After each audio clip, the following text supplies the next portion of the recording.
Okay, so we're really continuing talking about the Grangers and the farmer alliances and the populist party, but I wanted to take a pause in between that video and this one so that I had a little more time to focus on the silver question, so that if you wanted to go back and rewatch just the silver part, it would be easier to find.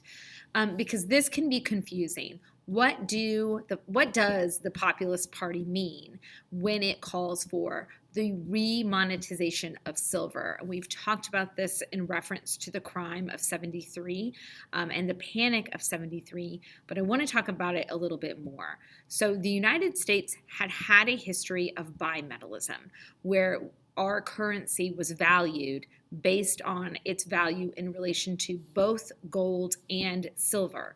But after the Civil War, in 1973 or 1873, excuse me, there's a law passed that stops the coining of silver. And it is stopped because, and I actually think, hang on real quick. I'm going to read through this green part down here is where I am.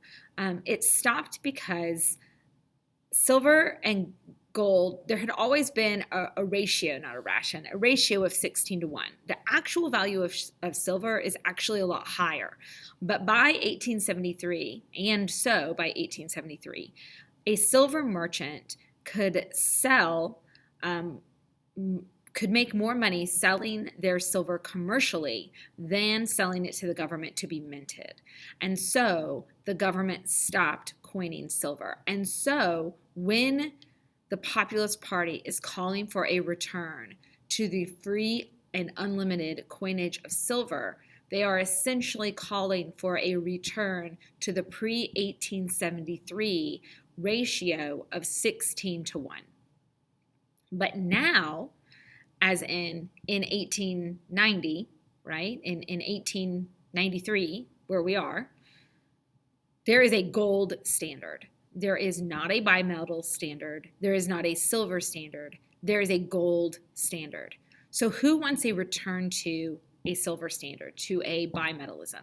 Well, first of all, silver miners, silver mine owners in particular. The value of silver had dropped, and it made more sense, they believed, for the U.S. government to readopt the coining of silver, to remonetize silver, the minting of it. So silver mine owners want this. Farmers want this because they want inflation, because they think more inflation means to more money in their pocket, more money with which to pay down debts. The Sherman Silver Purchase Act of 1890 attempts to address this. It requires the government to purchase, but not coin, silver and pay for it in gold. So now the government is buying silver to try to help the price of silver, try to help those silver miners, for example, paying for it in gold. But this is also during a time when our government is leeching gold. And our money is valued based on gold because we have a gold standard. So if we are bleeding gold, we have a problem. And Grover Cleveland actually saw the Sherman Silver Purchase Act as a cause of the Depression of 1893, because it was giving the United States a massive problem when it came to its drop in gold reserves. He will eventually see it repealed. But you have this fight brewing between farmers, who represent a large portion of the Populist Party, who are calling for a silver standard, and industrialists who don't want inflation. It makes more sense to them to have a gold standard. It's confusing, but hopefully that helped a little bit.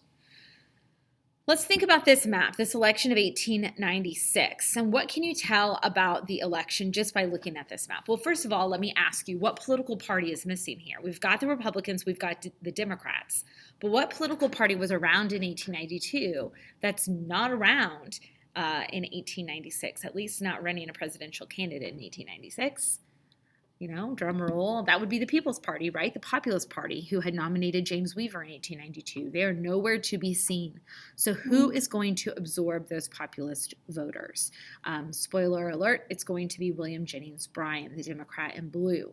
The Republican, McKinley, will carry the day. Kinley is a gold standard industrial growth guy.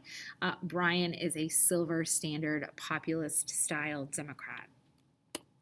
And I had mentioned, which party is going to try to capitalize on the populist voter bloc. It's going to be the Democrats, but they're unsuccessful. So let's start with who William McKinley is. That's his picture there on the left. That is William McKinley. He's a Republican. He believes that tariffs will end up being a bigger campaign issue than the silver question. So he focuses his attentions there. He is against the free coinage of silver. He is supported by big businesses, industrialists back east. And when I mean big businesses, he's got big business money backing him. He's got Rockefellers. He's got the Vanderbilts. He's got Andrew Carnegie. So there's a lot of suggestion that the election is bought. But I mean, he really does have a lot of support from these industrialists. And he runs what is commonly called a front porch campaign, where he would literally come out on his front porch. He would give these stump speeches. People would come to watch and then leave. So people would come to him to listen to what he had to say. This is William Jennings Bryan on the bottom right. He is a Democrat.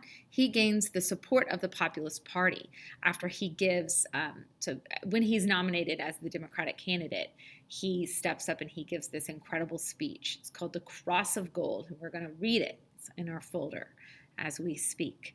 The Cross of Gold speech, he essentially calls for a return to the free coinage of silver. He says that industrialists are crucifying farmers and workers upon a cross of gold. It's very intense. It's very serious. A lot of people were offended by the religious imagery, right, being used to apply to money. But it's fascinating. And so populists hear this and they say, if we back him, maybe we have more of a chance to get silver back than if we run a third-party candidate against him. So the Populist Party decides not to nominate a candidate, but instead to throw their support behind William Jennings Bryan. Instead of running a front porch campaign like McKinley, Bryan is the first candidate to crisscross the country campaigning. But his silver platform doesn't have the appeal in cities that populists had hoped. And without that broad base of a coalition, he's unable to put together a successful presidential run. And so his defeat to William McKinley marks the end of the Populist Party. This is a political cartoon sort of satirizing and calling him out for his sacrilegious imagery of the cross of gold, which again, we will read and we'll look at this cartoon more. During McKinley's administration, what are we going to see? Well, we're going to see a return to calm. We will see rising farm prices, an improving economy, a crazy high tariff, the highest in our nation's history, called the Dingley Tariff, and the Gold Standard Act of 1900, which just reemphasizes that the United States is going to be using a gold standard. All of this seems to suggest that our economy thrives when we have a gold standard, right? That's the message that people are getting here. All right, thank y'all.